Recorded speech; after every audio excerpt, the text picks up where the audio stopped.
आज के समय में हम उपाध्याय को एक जाति के रूप में देखते हैं, लेकिन उपाध्याय शब्द संस्कृत मूल का एक हिंदी शब्द है जो गुरुकुल के उन आचार्यों के लिए इस्तेमाल किया जाता है जो भारतवर्ष में अनादिकाल से लेकर 19वीं शताब्दी के मध्य तक गुरु शिष्य परंपरा के तहत गुरुकुल में अपने विद्यार्थियों को पढ़ाया करते थे। स्नातक, परास्नातक और उच्च शिक्षा शोध प्रणाली को ईजाद करने वाले भारत के उपाध्यायों की गुरुकुल शिक्षा प्रणाली विश्व भर में सबसे ज़्यादा चर्चित रही। भारत का संपूर्ण इतिहास समय चक्र के हिसाब से प्रचलित प्रत्येक कालखंड यानी सतयुग, द्वापर, त्रेता और कलयुग, चारों वेद, 6 शास्त्र, 18 पुराण, उपनिषद समेत सभी महान ग्रंथों में गुरुकुल और उनके उपाध्यायों का विशेष और विस्तृत वर्णन किया गया है।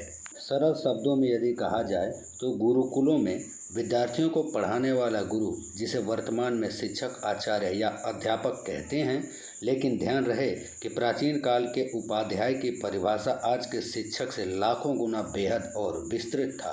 वह गुरु जो अपने शिष्यों को बहुत ही सहजता से अज्ञान रूपी अंधकार से ज्ञान रूपी रोशनी की तरफ लाकर उनके जीवन के सभी अमंगलों को मंगल में परिवर्तित कर उनका संपूर्ण भौतिक और आध्यात्मिक विकास कर पाने की क्षमता रखता हो, वही उपाध्याय कहलाता है। यही नहीं अपितु लोक कल्याण से परलोक कल्याण के गुण मार्ग के रहस्यों को समझा सके, ऐसे योग्य योगी को ही उपाध्याय की पदवी देकर गुरुकुल संभालने की जिम्मेदारी दी जाती थी। आजकल तो यह सभी को पता चल गया है कि भारत की वैदिक सभ्यता विशुद्ध वैज्ञानिक दृष्टिकोण पर आधारित संस्कृति रही है। सनातन संस्कृति में समर्थ गुरु की परिकल्पना शिष्य और समाज के लिए ईश्वर के समतुल्य और उसकी महिमा संसार सागर से पार करने वाली बताई गई है।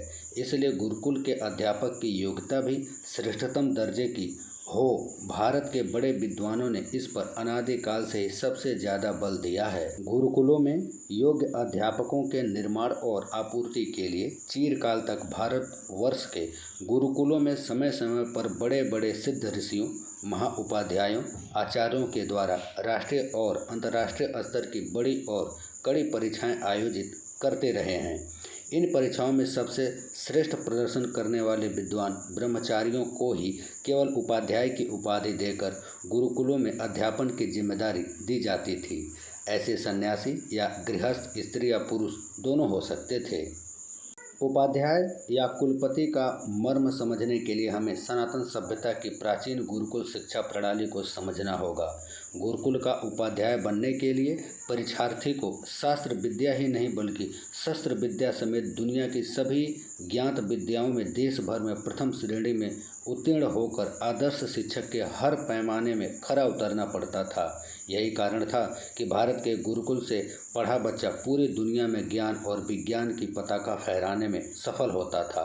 उपाध्यायों के द्वारा समस्त आध्यात्मिक और भौतिक ज्ञान विज्ञान, जिसके अंतर्गत सभी प्रमुख विषयों वेद, दर्शन, उपनिषद, व्याकरण, गणित, भौतिक विज्ञान, रसायन विज्ञान, जीव विज्ञान, सामाजिक विज्ञान, चिकित्सा, भूगोल, खगोल, अंतरिक्ष, गृह निर्माण, शिल्पकला, संगीत, तकनीकी, राजनीति, अर्थशास्त्र, न्याय, विमान विद्या, युद्ध, आयुध निर्माण, योग, यज्ञ और कृषि विज्ञान, आध्यात्मिक विज्ञान आदि सभी विषयों की शिक्षा गुरुकुलों में दी जाती थी। रामायण और महाभारत में स्पष्ट वर्णन मिलता है कि ज्ञान विज्ञान की समस्त शाखाओं, उपशाखाओं, वेद, ग्रंथ, शास्त्र के साथ अस्त्र शस्त्र अर्थात युद्ध विद्या समेत संपूर्ण ब्रह्मांड की ज्ञात और अदृश्य विद्याओं को गुरुकुल में विद्यार्थियों को सहज पढ़ाने की योग्यता रखने वाले गुरु या शिक्षक को उपाध्याय, कुलपति या आचार्य की दर्जा दी जाती थी। ब्रिटिश काल तक भारत में गुरुकुल शिक्षा प्रणाली गुरुकुलों के उपाध्यायों के नेतृत्व में चलती थी, लेकिन लॉर्ड मैकाले की सिफारिश पर governor general Lord William Bentinck का 1835 में ब्रिटिश संसद ने अस्थायी कानून इंडियन एजुकेशन एक्ट बनाकर भारत के सभी गुरुकुलों और उनमें पढ़ाने वाले सभी अध्यापकों की मान्यताएं रद्द कर उन्हें बंद करने के आदेश जारी कर दिए और भारत में गुरुकुलों के स्थान पर नए कॉन्वेंट और पब्लिक स्कूल खोले गए। भारत में अंग्रेजी शिक्षा व्यवस्था लागू होने के बाद उपाध्याय शब्द केवल सरनेम बनकर रह गया। जैन साहित्य और बौद्ध ग्रंथों की भी शिक्षा उपाध्यायों द्वारा दी जाती थी। पढ़ने का प्रार्थना पत्र भी उसी की सेवा में प्रस्तुत किया जाता था।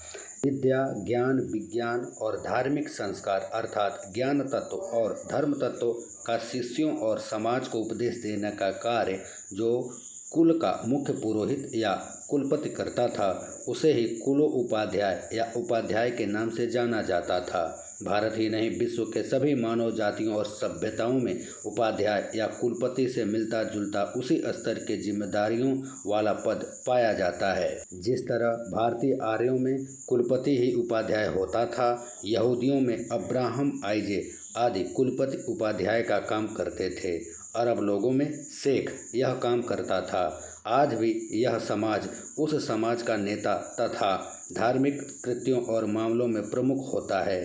रोमन, कैथोलिक और ग्रीक संप्रदाय में उपाध्याय का अधिकार मानने की प्रथा अभी भी चल रही है।